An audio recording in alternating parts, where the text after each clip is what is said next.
Today, we're going to install an all-inclusive dog seat cover. First, take out the pet cushion and unfold it. Unfold the pet cushion and place it on the back seat, with the mesh side hanging over the front seats. Thread the strap through the headrest. Pull it tight, and then slip the headrest cover on. Use the same method for the rear headrests.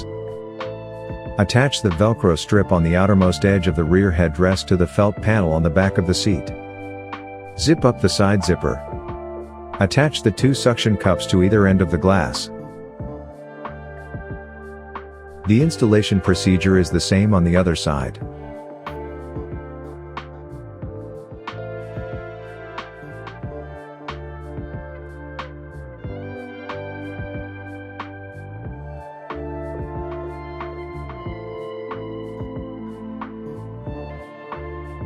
Features an innovative split zipper design.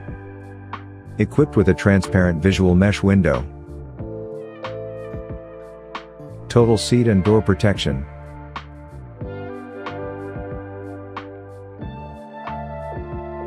Scratch resistant and claw proof.